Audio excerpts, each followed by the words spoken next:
Higher secondary +1 പ്രവേശനത്തിന് online അപേക്ഷ സമർപ്പിക്കുമ്പോൾ എന്തൊക്കെ മുന്നൊരുക്കം നടത്തണം എന്ന് കഴിഞ്ഞ വീഡിയോയിൽ വിശദമായി പറഞ്ഞിട്ടുണ്ട്. ഇന്ന് നമ്മൾ പ്രധാനമായിട്ടും പറയുന്നത് സ്വന്തമായി നമ്മുടെ വീട്ടിലിരുന്നു കൊണ്ട് ലാപ്ടോപ്പ് അല്ലെങ്കിൽ കമ്പ്യൂട്ടർ ഉപയോഗിച്ചുകൊണ്ട് നമുക്ക് എങ്ങനെ സ്വന്തമായി അപേക്ഷ തെറ്റുകൂടാതെ സമർപ്പിക്കാം, അതിൻ്റെ കാര്യങ്ങളാണ് ഇന്നത്തെ വീഡിയോയിൽ പ്രധാനമായിട്ടും ഉൾക്കൊള്ളിക്കുന്നത്. എല്ലാ പ്രിയ വിദ്യാർത്ഥികൾക്കും രക്ഷിതാക്കൾക്കും ഇന്നത്തെ വീഡിയോയിലേക്ക് സ്വാഗതം. അപേക്ഷ സമർപ്പിക്കുന്നതിന് മുന്നോടിയായി നിങ്ങൾ തയ്യാറാക്കി വെക്കേണ്ട സർട്ടിഫിക്കറ്റുകൾ, SSLCയുടെ മാർക്ക് ലിസ്റ്റ്, അതുപോലെ തന്നെ ബോണസ് പോയിന്റിനോ ടൈപ്പ് ബ്രേക്കിംഗ് പോയിന്റിനോ ആവശ്യമായിട്ടുള്ള സർട്ടിഫിക്കറ്റുകൾ, അതിൻ്റെ ഒറിജിനൽ സർട്ടിഫിക്കറ്റുകൾ, EWS പോലെയുള്ള സർട്ടിഫിക്കറ്റ് ഉണ്ടെങ്കിൽ അത്, അത്തരം കാര്യങ്ങൾ നിങ്ങൾ തയ്യാറാക്കി വെച്ചതിന് ശേഷം ഓപ്ഷൻ ലിസ്റ്റും കൂടി തയ്യാറാക്കിയിട്ടാണ് ഇതിനകത്ത് സ്കൂളുകളുടെ കോമ്പിനേഷൻ, കോഴ്സിന്റെ കോമ്പിനേഷനും സ്കൂളുകളുടെ ഓർഡറും ഉള്ള ഒരു ലിസ്റ്റും കൂടി തയ്യാറാക്കിയിട്ടാണ് അപേക്ഷ സമർപ്പിക്കാൻ വേണ്ടിയിട്ട് മുന്നോട്ട് വരേണ്ടത്. പ്രധാനമായിട്ടും ശ്രദ്ധിക്കേണ്ട ഒരു കാര്യം, മൊബൈലിൽ ഇത് ചെയ്യുന്നത് അത്ര ഗുണകരമായിരിക്കില്ല. കാരണം മൊബൈൽ ചെയ്യുന്ന സമയത്ത് അതിൻ്റെ സ്പീഡും സ്ക്രീൻ വളരെ ചെറുതായതുകൊണ്ട് തന്നെ നിങ്ങൾക്ക് അത് സെലക്ട് ചെയ്യാനും കാര്യങ്ങളൊക്കെ നല്ല ബുദ്ധിമുട്ടുണ്ടാവും. അപ്പോൾ നല്ലത് ലാപ്ടോപ്പോ അല്ലെങ്കിൽ കമ്പ്യൂട്ടർ ഉപയോഗിച്ച് ചെയ്യുന്നതാണ്. ഏറ്റവും ആദ്യം തന്നെ ഈ ഹയർ സെക്കൻഡറി +1 പ്രവേശനത്തിനുള്ള സൈറ്റ് എന്ന് പറയുന്നത് HSCAP എന്നുള്ള സൈറ്റാണ്. hscap.kerala.gov.in എന്നുള്ള സൈറ്റിലാണ് നമ്മൾ കയറേണ്ടത്. hscap.kerala.gov.in എന്നുള്ള സൈറ്റിൽ നമ്മൾ കയറി നമുക്ക് അപേക്ഷ സമർപ്പിക്കാം. സാധാരണ 10th നമ്മുടെ സ്റ്റേറ്റ് ബോർഡിൽ അല്ലെങ്കിൽ CBSE പഠിച്ച കുട്ടികൾക്ക് മറ്റ് സർട്ടിഫിക്കറ്റുകളൊന്നും വേണ്ടതില്ല. എന്നാൽ അതേഴ്സ് എന്ന് പറയുന്ന വിഭാഗത്തിൽ മറ്റ് സംസ്ഥാനങ്ങളിലൊക്കെ പഠിച്ചിട്ടുള്ള കുട്ടികൾക്ക് അവരുടെ മാർക്ക് ലിസ്റ്റ്, അതുപോലെ തന്നെ മൈഗ്രേഷൻ സർട്ടിഫിക്കറ്റ്, ഇക്വലൻസി സർട്ടിഫിക്കറ്റ്, ഇത് മൂന്നും നമ്മൾ ഉണ്ടാക്കേണ്ടതുണ്ട്. അതിനുശേഷം മാത്രമേ അവർക്ക് അപേക്ഷിക്കാൻ വേണ്ടിയിട്ട് സാധിക്കുകയുള്ളൂ എന്ന് കൂടി ഓർമ്മിക്കണം എന്നുള്ളതാണ്. അതുപോലെ തന്നെ വിഭിന്നശേഷി അതിനകത്ത് വരുന്ന വിദ്യാർത്ഥികൾ, അതിൻ്റെ നേട്ടം കിട്ടണമെങ്കിൽ, അതിൻ്റെ സംവരണം കിട്ടണമെങ്കിൽ 40% എന്ന് പറയുന്ന അതിൽ കുറയാത്ത ഭിന്നശേഷി കാണിക്കുന്ന സർട്ടിഫിക്കറ്റ്, മെഡിക്കൽ ബോർഡിൻ്റെ സർട്ടിഫിക്കറ്റ് ഹാജരാക്കണം. അതും അപ്ലോഡ് ചെയ്യേണ്ടതാണ്. മറ്റൊരു സർട്ടിഫിക്കറ്റുകളും തന്നെ നമ്മൾ അപ്ലോഡ് ചെയ്യേണ്ടതില്ല എന്ന കാര്യം കൂടി ഓർമ്മിക്കാം. ഒപ്പം തന്നെ മറ്റ് പല രക്ഷിതാക്കളും ചോദിച്ചുള്ള ഒരു ആശങ്ക എന്ന് പറയുന്നത് വരുമാന സർട്ടിഫിക്കറ്റ് പോലെയുള്ള നാറ്റിവിറ്റി കമ്മ്യൂണിറ്റി പോലെയുള്ള സർട്ടിഫിക്കറ്റ്, നമുക്ക് സാമുദായിക സംവരണം കിട്ടണമെങ്കിൽ വേണ്ട സർട്ടിഫിക്കറ്റുകൾ വേണമെന്നുള്ളതാണ്. അത് നമുക്ക് അപേക്ഷ സമർപ്പിക്കുമ്പോൾ സ്റ്റേറ്റ് ബോർഡ് പഠിച്ച അല്ലെങ്കിൽ CBSE പഠിച്ച കുട്ടികളെ സംബന്ധിച്ചത് വേണ്ടതില്ല. അപ്പോൾ ഈ സ്റ്റേറ്റ് ബോർഡിൽ ഉള്ള SLC ബുക്കിനകത്ത് അവരുടെ കാസ്റ്റും നാറ്റിവിറ്റി ഒക്കെ കൃത്യമായിട്ട് രേഖപ്പെടുത്തിയിട്ടുണ്ടാവും. ആ സർട്ടിഫിക്കറ്റ് മതി എന്നുള്ളതാണ് അതുമായി ബന്ധപ്പെട്ടിട്ടുള്ളത്. പക്ഷേ നിങ്ങൾ സ്കൂൾ തുറന്നിട്ട് അതിൻ്റെ ഫീസ് ആനുകൂല്യങ്ങളൊക്കെ കിട്ടണമെങ്കിൽ നമുക്കതിൻ്റെ സർട്ടിഫിക്കറ്റുകൾ, സ്കോളർഷിപ്പ് ആനുകൂല്യങ്ങൾ ഉൾപ്പെടെ കിട്ടണമെങ്കിൽ വരുമാന സർട്ടിഫിക്കറ്റും അതുപോലെ തന്നെ ജാതി തെളിയിക്കുന്ന സർട്ടിഫിക്കറ്റും നാറ്റിവിറ്റി ഒക്കെ ഹാജരാക്കേണ്ടതുണ്ട് എന്നുള്ളത് മനസ്സിലാക്കുക. മറ്റൊരു കാര്യം ശ്രദ്ധിക്കേണ്ടത്, അപേക്ഷ തയ്യാറാക്കുന്നതിന് മുമ്പേ കയ്യിൽ മൊബൈൽ ഫോൺ ഉണ്ടാവണം. മൊബൈൽ ഫോണിലേക്ക് OTP വരുന്നതാണ്. ആ OTP നമുക്ക് അതിനകത്ത് രേഖപ്പെടുത്താൻ വേണ്ടി ഉണ്ട്.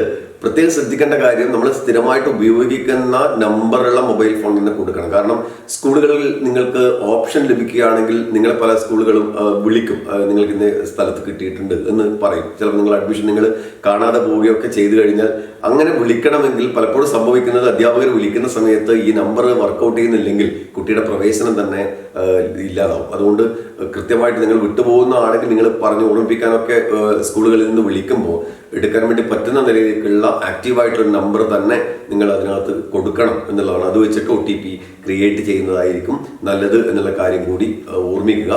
നേരത്തെ ഞാൻ പറഞ്ഞു, മറ്റൊരു സർട്ടിഫിക്കറ്റുകളും തന്നെ അപ്ലോഡ് ചെയ്യേണ്ടതില്ല സാധാരണ സ്റ്റേറ്റ് ബോർഡ് പഠിച്ച കുട്ടികൾക്ക്.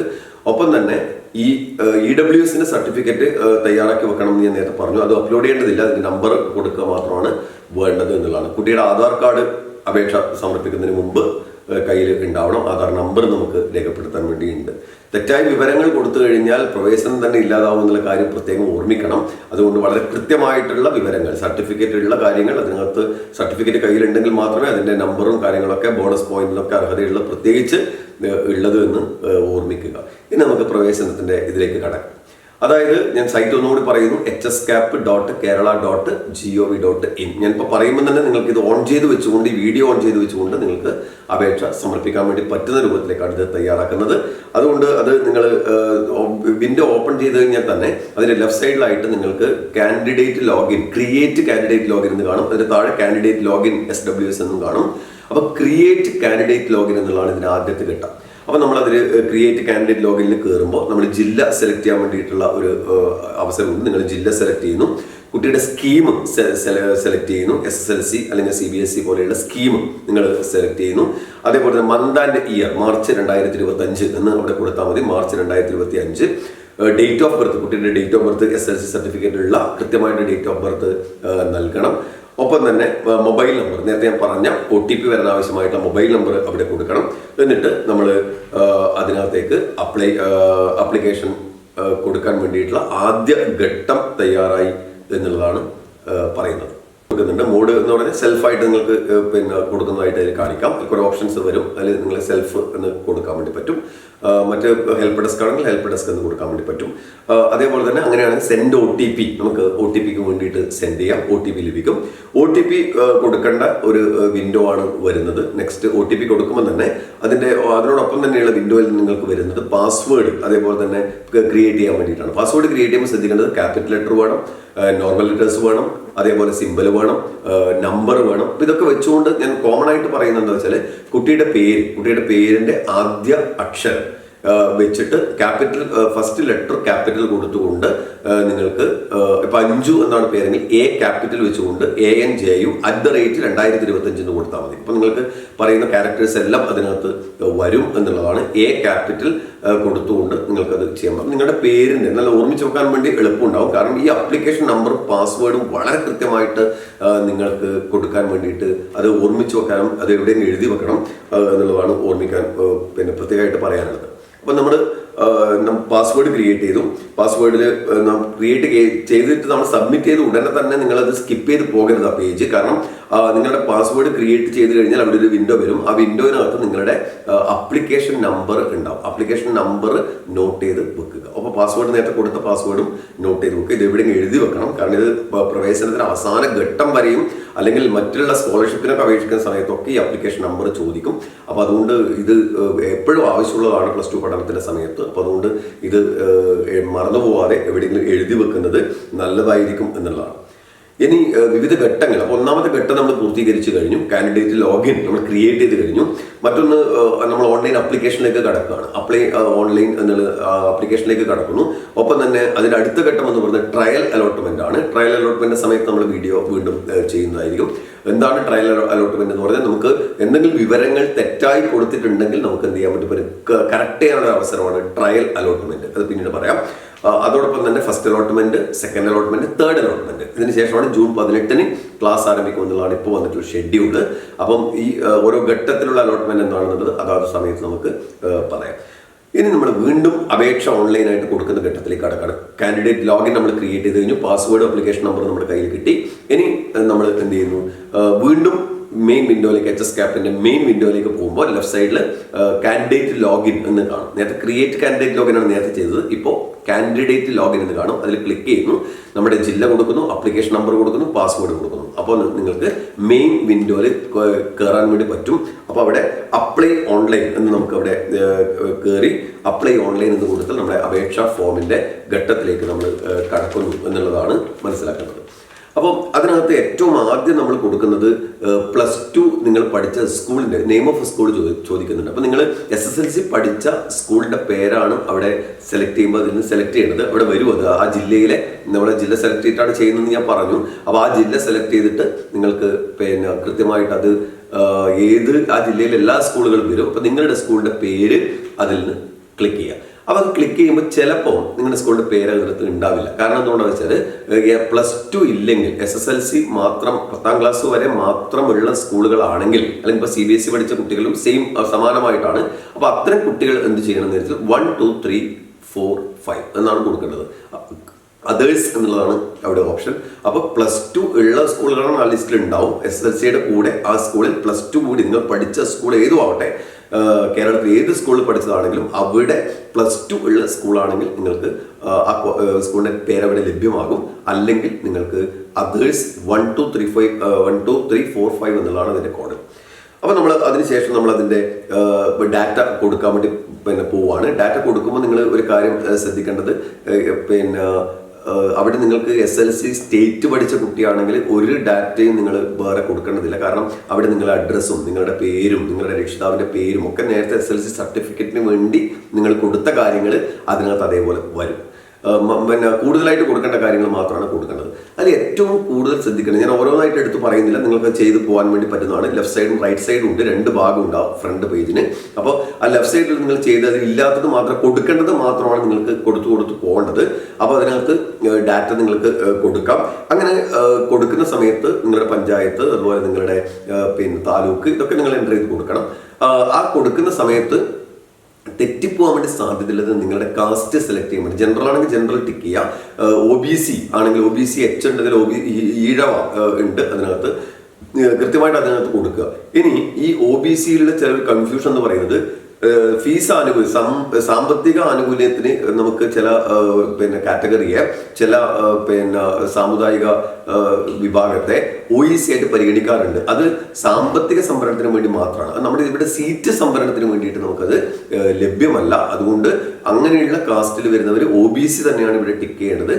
അത് OBC ഞാൻ നേരത്തെ പറഞ്ഞ പോലെ തീയ ഇഴവൊക്കെ ഉണ്ട്, അത് സെപ്പറേറ്റ് ഉണ്ട്. അത് അതേപോലെ നമുക്ക് കൊടുക്കാൻ വേണ്ടിയിട്ട് സാധിക്കണം. പക്ഷെ OEC ടിക്ക് ചെയ്ത് കഴിഞ്ഞാൽ യഥാർത്ഥ OEC വരുന്നത് മാത്രമാണ് നിങ്ങൾക്ക് OEC കൊടുക്കാൻ പറ്റുക. അല്ലെങ്കിൽ കുട്ടിയുടെ പ്രവേശനം ആ സമയത്ത് നിഷേധിക്കപ്പെടുന്ന നിലയുണ്ടാവും. അതുകൊണ്ട് കൃത്യമായിട്ട് ഓർമ്മിക്കുക, OEC സാധാരണ നമ്മുടെ സീറ്റ് സംവരണത്തിനടക്കം കിട്ടുന്ന OEC ആണെങ്കിൽ മാത്രമാണ് അത് അവിടെ നിങ്ങൾ ടിക്ക് ചെയ്യേണ്ടത്. പ്രത്യേകം ശ്രദ്ധിക്കണം.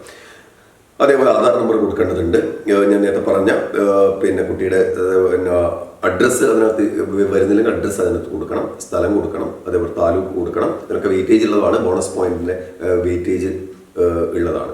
ഇതൊക്കെ കൊടുത്തതിന് ശേഷം അതിന്റെ വലതുവശത്ത് നമ്മുടെ റൈറ്റ് സൈഡിൽ നമുക്ക് ബോണസ് പോയിന്റ് ഉള്ളതാണ്. അപ്പോൾ പ്രത്യേകം ശ്രദ്ധിക്കേണ്ടത്, ഓൾറെഡി ഗ്രേസ് മാർക്ക് ലഭിച്ചിട്ടുള്ള കുട്ടികളുടെ റിസൾട്ട് നോക്കിയപ്പോൾ നിങ്ങൾ കണ്ടിട്ടുണ്ടാവും, ഗ്രേസ് മാർക്ക് അവാർഡ് എന്ന് കാണിച്ചിട്ടുണ്ടാവും. അപ്പോൾ അവിടെ എസ് എന്ന് അവിടെ ഓൾറെഡി ഉണ്ടാവും. അവിടെ നോ ആണെങ്കിൽ, ഗ്രേസ് മാർക്ക് അവാർഡ് നോ എന്നതിന്റെ മുകളിൽ ഉണ്ടെങ്കിൽ നിങ്ങൾക്ക് താഴെയുള്ള ബോണസ് പോയിന്റ് അർഹതയുണ്ടെന്ന് അർത്ഥം. അല്ലെങ്കിൽ ഓൾറെഡി ഗ്രേസ് മാർക്ക് കിട്ടിയ കുട്ടിയാണെങ്കിൽ നിങ്ങൾക്ക് ഇതിന് അർഹതയില്ല എന്ന കാര്യം കൂടി പ്രത്യേകം ഓർമ്മിക്കുക. അല്ലാത്ത കുട്ടികൾക്ക് NCC 75% അറ്റൻഡൻസ് ഉള്ള NCC, സ്കൗട്ട് ആൻഡ് ഗൈഡ് രാജ്യ പുരസ്കാരം ലഭിച്ചിട്ടുള്ള കുട്ടികൾക്ക് മാത്രമാണ് അതിന്റെ ആനുകൂല്യം ഉള്ളത്. ലിറ്റിൽ കൈറ്റ്സിലുള്ള പങ്കാളിത്തം, SPC ഉള്ള പങ്കാളിത്തം, ഇതൊക്കെ അതിനകത്ത് ടിക്ക് ചെയ്യാനുണ്ട്. ഏതിലുള്ളതെന്ന് വെച്ചാൽ ടിക്ക് ചെയ്യാൻ വേണ്ടിയിട്ട് പറ്റും. മറ്റൊന്ന് എക്സ്ട്രാ കരിക്കുലർ ആക്ടിവിറ്റീസും കോ കരിക്കുലർ ആക്ടിവിറ്റീസും ആണ്. അവിടെ ഗ്രേഡ് ഇപ്പോൾ കലോത്സവമാണെങ്കിൽ എത്ര A ഗ്രേഡ്, ഇപ്പോൾ 2 A ഗ്രേഡും 2 എന്നാണ് അവിടെ കൊടുക്കുന്നത്. ഒരു A ഗ്രേഡും 1, അതിലെല്ലാം 0 ഇട്ടിട്ടാണ് ഉണ്ടാവുക. അപ്പോൾ അതിനകത്ത് നിങ്ങൾക്ക് കൃത്യമായിട്ട് അതിലുള്ളത് ബാക്കിയുള്ള 0 തന്നെ കൊടുക്കാം. ഗ്രേഡിന്റെ എണ്ണം അത് ജില്ലാതലത്തിൽ സബ് ജില്ലാതലത്തിൽ പങ്കെടുത്തതിന് അല്ലെങ്കിൽ സമ്മാനം കിട്ടിയതിന് ആനുകൂല്യമില്ല. ജില്ലാതലത്തിലോ സംസ്ഥാന തലത്തിലോ പങ്കെടുത്തിട്ടുള്ള കലാ കായിക ശാസ്ത്രമേളകളിലൊക്കെയുള്ള പങ്കാളിത്തം നിങ്ങൾക്ക് അത് രേഖപ്പെടുത്താം. ക്ലബ്ബുകൾ, നിങ്ങൾ സ്കൂളിൽ നിന്ന് പങ്കെടുത്ത ക്ലബ്ബുകളുടെ സർട്ടിഫിക്കറ്റ് കിട്ടിയിട്ടുണ്ടാവും. അത് ഏത് ക്ലബ്ബാണെന്നുള്ളത് നിങ്ങൾക്ക് അതിൽ ടിക്ക് ചെയ്യാം. ഇതൊക്കെ ടൈ ബ്രേക്കിംഗ് പോയിന്റ് ആയിട്ട് കൺസിഡർ ചെയ്യുന്നതാണ് എന്നുള്ളതാണ് ഓർമ്മിക്കണം. അപ്പോൾ ഇത്രയും ആയിക്കഴിഞ്ഞാൽ ഏറ്റവും അടിയിൽ EWSന് അർഹതയുണ്ടോ എന്ന് ചോദിക്കും. അത് മുന്നോക്ക ജാതിയിലുള്ള സാമ്പത്തികമായിട്ട് പിന്നോക്കം നിൽക്കുന്ന certificate, village officer certificate annexure എന്ന് പറയുന്ന ഫോമിൽ അനക്സർ 1ഉം അതേപോലെ അനക്സർ 3 ഒക്കെ ഉണ്ട്, ഫോമുണ്ട്. അത് കൃത്യമായിട്ട് ഫോമിൽ നിങ്ങൾക്ക് ലഭിച്ചിട്ടുണ്ടെങ്കിൽ അത് തയ്യാറാക്കിയിട്ട് അതിൻ്റെ നമ്പർ അവിടെ കൊടുക്കാണ്ട് ലാസ്റ്റ്. അപ്പോൾ അത് എസ് കൊടുക്കാം നിങ്ങൾക്ക് EWSന് അർഹത ഉണ്ടെങ്കിൽ. അല്ലെങ്കിൽ നോ എന്ന് കൊടുത്താൽ ആ പേജ് കംപ്ലീറ്റ് ആയി അവിടെ നിങ്ങൾക്ക് സബ്മിറ്റ് കൊടുക്കാവുന്നതാണ്. ഇനി അടുത്ത വിൻഡോയിലേക്ക് നമ്മൾ കടക്കുമ്പോൾ അത് എക്സാം ഡീറ്റെയിൽസ് ആണ്. എക്സാം ഡീറ്റെയിൽസ് ഞാൻ നേരത്തെ പറഞ്ഞു, സ്റ്റേറ്റ് പഠിച്ചിട്ടുള്ള കുട്ടികൾക്ക് നിങ്ങളുടെ റിസൾട്ട് അവിടെ വന്നിട്ടുണ്ടാവും. ആ റിസൾട്ട് അതേപോലെ നമുക്ക് ഓക്കെ കൊടുത്ത് നെക്സ്റ്റ് പേജിൽ സബ്മിറ്റ് കൊടുത്ത് പോവുക മാത്രമേ വേണ്ടൂ. എന്നാൽ CBSE കുട്ടികളാണെങ്കിൽ നിങ്ങളുടെ ഓരോ വിഷയത്തിൻ്റെയും മാർക്ക്, വിഷയത്തിൻ്റെ പേരെവിടെ ഉണ്ടാവും, മാർക്ക് എൻ്റർ ചെയ്ത് കൊടുക്കണം എന്നുള്ളതാണ്. അവിടെ മാത്തമാറ്റിക്സ് സെലക്ട് ചെയ്യുമ്പോൾ മാത്തമാറ്റിക്സ് ബേസിക് ആണോ അല്ലെങ്കിൽ സ്റ്റാൻഡേർഡ് ആണോ എന്ന് ചോദിക്കും. അത് ടിക്ക് ചെയ്യുക. പ്രത്യേകം ശ്രദ്ധിക്കുക, +2 കോഴ്സ് നിങ്ങൾ സെലക്ട് ചെയ്യുമ്പോൾ മാത്തമാറ്റിക്സ് ബേസിക് പഠിച്ച കുട്ടിക്കും മാത്തമാറ്റിക്സ് ഒരു വിഷയമായിട്ട് വരുന്ന കോഴ്സുകൾ സെലക്ട് ചെയ്യാൻ വേണ്ടി പറ്റില്ല എന്നുള്ളതാണ്. സ്റ്റാൻഡേർഡ് മാത്തമാറ്റിക്സ് പഠിച്ച കുട്ടികൾക്ക് മാത്രമാണ് മാത്തമാറ്റിക്സ് തുടർ പഠനത്തിന് അത് ആ കോമ്പിനേഷൻ വരുന്നത് പഠിക്കാൻ വേണ്ടി പറ്റൂ എന്നുള്ളതാണ് ഓർമ്മിക്കുക. സ്റ്റേറ്റിലെ കുട്ടികളുടെ റിസൾട്ട് റിസൾട്ട് അവിടെ ഉണ്ടാവും. നേരെ സബ്മിറ്റ് ചെയ്ത് നമുക്ക് പോകാൻ വേണ്ടിയിട്ട് പറ്റും എന്നുള്ളതാണ്. അടുത്ത വിൻഡോയിലേക്ക് നമ്മൾ കടക്കുന്നത് ഓപ്ഷൻ നൽകാനുള്ള വിൻഡോ ആണ്. ഏറ്റവും പ്രധാനപ്പെട്ട കാര്യമാണ്. ഓപ്ഷൻ നേരത്തെ തയ്യാറാക്കി വെക്കണമെന്ന് ഞാൻ പറഞ്ഞു. നിങ്ങൾ ഒന്നാമത്തെ ഓപ്ഷന്റെ കോഡാണ് അവിടെ അടിച്ചു കൊടുക്കേണ്ടത്. കോഡ് കൊടുക്കുന്ന സമയത്ത് ഒരു നമ്പർ മാറിപ്പോയി കഴിഞ്ഞാൽ വളരെ ദൂരത്തുള്ള സ്കൂളുകളിലേക്കാണത് നിങ്ങൾ മാറിപ്പോവുക. അതുകൊണ്ട് പ്രത്യേകം ശ്രദ്ധിക്കണം. കൃത്യമായിട്ട് 1-2 തവണ കൃത്യമായി നോക്കി വേണം നിങ്ങൾ അത് കൊടുക്കാൻ വേണ്ടിയിട്ട്. അപ്പോൾ കൃത്യമായിട്ട് ഓപ്ഷൻ കൊടുക്കുക, കോഴ്സിന്റെ കോമ്പിനേഷൻ നമ്പർ കൊടുക്കുക, അതവിടെ കാണിക്കും. അപ്പോൾ അത് കൃത്യമായിട്ട് കൊടുത്ത് 1, 2, 3, 4 എനിക്ക് ഒന്നാമത്തെ സ്കൂൾ ഇന്നതാണ് വേണ്ടത്, അത് കിട്ടുന്നില്ലെങ്കിൽ ഇന്നതാണ് വേണ്ടതെന്നാണ് രണ്ടാമത്തെ ഓപ്ഷൻ സൂചിപ്പിക്കുന്നത്. അത് കിട്ടുന്നില്ലെങ്കിൽ എനിക്ക് ഇത് മതി എന്നാണ് മൂന്നാമത്തെ ഓപ്ഷൻ. അങ്ങനെ നിങ്ങൾക്ക് എത്ര ഓപ്ഷൻ വേണമെങ്കിലും ഒരു ജില്ലയിൽ കൊടുക്കാൻ വേണ്ടിയിട്ട് പറ്റും. അപ്പോൾ A+ കുറഞ്ഞ കുട്ടികൾ ഒരു കോമ്പിനേഷൻ, ഇപ്പോൾ സയൻസ് ആണ് നിങ്ങൾ പ്രിഫർ ചെയ്യുന്നത്, സയൻസിന്റെ എല്ലാ സ്കൂളുകളും കൊടുത്തതിന് ശേഷം മാത്രമാണ് നിങ്ങൾ അടുത്ത A+ കുറഞ്ഞ കുട്ടികളൊക്കെ അടുത്ത ഓപ്ഷനിലേക്ക് കൊമേഴ്സിലേക്ക് കൊടുക്കുന്നുണ്ടെങ്കിൽ കൊമേഴ്സ് കൊടുക്കേണ്ടത്. ആദ്യം അതാണ് ഞാൻ പറഞ്ഞത്, ആദ്യം കൃത്യമായിട്ട് ഏത് കോഴ്സാണ് സെലക്ട് ചെയ്യുന്നതെന്ന് അപേക്ഷ കൊടുക്കുന്നതിന് മുമ്പ് തന്നെ തീരുമാനിക്കേണ്ടതുണ്ട് എന്നുള്ളതാണ്. അപ്പോൾ അത്രയും കൊടുത്തു കഴിഞ്ഞാൽ നമുക്ക് അതിൻ്റെ ഓർഡറിൽ സബ്മിറ്റ് ചെയ്ത് പോകാൻ വേണ്ടി പറ്റും. അങ്ങനെ നമുക്ക് പെട്ടെന്ന് ചിലപ്പോൾ ചില സ്കൂളുകളുടെ ഓർമ്മ വരുന്നില്ലെങ്കിൽ അതിൻ്റെ സൈഡിൽ തന്നെ ഉണ്ട് click here to view school list എന്ന് പറഞ്ഞ് കാണിക്കും. അപ്പോൾ സ്കൂൾ ലിസ്റ്റ് അവിടെ ആ ജില്ലയിലെ സ്കൂൾ ലിസ്റ്റ് കാണിക്കും. പെട്ടെന്ന് കോഡ് നിങ്ങൾക്ക് അതിൽ നിന്ന് എടുക്കാൻ വേണ്ടി പറ്റും. പക്ഷേ നേരത്തെ തയ്യാറാക്കി വെക്കുന്നതാണ് നല്ലത് എന്ന് ഒരിക്കൽ കൂടി പറയുകയാണ്. അത് സബ്മിറ്റ് കൊടുത്താൽ നമ്മുടെ കൃത്യമായിട്ട് നമ്മുടെ ആ പേജ് ഓക്കെ ആയി, ഓപ്ഷൻ്റെ പേജും ഓക്കെ. ഇപ്പം നെക്സ്റ്റ് സർട്ടിഫിക്കറ്റ് ഡീറ്റെയിൽസ് ആണ്. സർട്ടിഫിക്കറ്റ് ഡീറ്റെയിൽസ് നമ്മൾ നേരത്തെ കുറേ സർട്ടിഫിക്കറ്റ് കൊടുത്തിട്ടുണ്ട്. ക്ലബിൻ്റെ സർട്ടിഫിക്കറ്റ് മുതൽ പിന്നെ അതുപോലെ LSS USS ഒക്കെ നേരത്തെ ടിക്ക് ചെയ്യാനുണ്ട്. ഞാനത് ഓരോന്നും എടുത്ത് പറഞ്ഞിട്ടില്ല എന്നേ ഉള്ളൂ. അപ്പം ആ സർട്ടിഫിക്കറ്റ് എന്താണോ നിങ്ങൾ ടിക്ക് ചെയ്യുന്നത്, ആ ടിക്ക് ചെയ്ത സർട്ടിഫിക്കറ്റ് അതിനകത്ത് തെളിഞ്ഞു വരും. അത് അവിടെ അതിൻ്റെ നമ്പറും പിന്നെ അതേപോലെ നമ്പർ കൊടുക്കാനുണ്ട്, അതിൻ്റെ സർട്ടിഫിക്കറ്റ് നമ്പർ, ഇഷ്യൂയിങ് അതോറിറ്റി കൊടുക്കാനുണ്ട്, അതേപോലെ ഡേറ്റ് കൃത്യമായിട്ട് അതിൻ്റെ കൊടുക്കാൻ. ഇഷ്യൂയിങ് അതോറിറ്റി എന്ന് പറയുന്നത് നമുക്ക് ഓരോ ഇതിനകത്തും കൃത്യമായിട്ട് ഇഷ്യൂയിങ് അതോറിറ്റി ഉണ്ട്. അതെന്താണെന്നാണ് ഇനി പറയുന്നത്. ഓരോ സർട്ടിഫിക്കറ്റിനും നേരെ അതിൻ്റെ ഇഷ്യൂയിങ് അതോറിറ്റി, അതിപ്പോൾ നമ്മുടെ SLC സർട്ടിഫിക്കറ്റ് ആണെങ്കിൽ നമുക്ക് KBPE എന്ന് കൊടുത്താൽ മതി, Kerala board of public examination എന്ന് കൊടുത്താൽ മതി. CBSE ആണെങ്കിൽ central board of secondary education എന്നതിൻ്റെ ഫുൾ ഫോം കൊടുത്താൽ മതി, അല്ലെങ്കിൽ CBSE എന്ന് തന്നെ ടൈപ്പ് ചെയ്താലും മതി. മറ്റൊന്ന് നമ്മുടെ സർട്ടിഫിക്കറ്റ് JRC ആണെങ്കിൽ JRC സ്റ്റേറ്റ് ബ്രാഞ്ച് എന്നാണ് കൊടുക്കുന്നത്. JRC സ്റ്റേറ്റ് ബ്രാഞ്ച് എന്നാണ് നമ്മൾ കൊടുക്കേണ്ടത്. SPC ആണെങ്കിൽ SPC ഡയറക്ടറേറ്റ് എന്നാണ് നമ്മളവിടെ കൊടുക്കേണ്ടത്.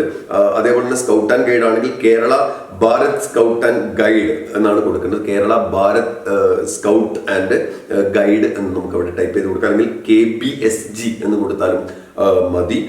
NCC ആണെങ്കിൽ ഗ്രൂപ്പ് കമാൻഡർ NCC എന്ന് കൊടുക്കണം, ഗ്രൂപ്പ് കമാൻഡർ NCC എന്ന് ടൈപ്പ് ചെയ്ത് കൊടുക്കാം.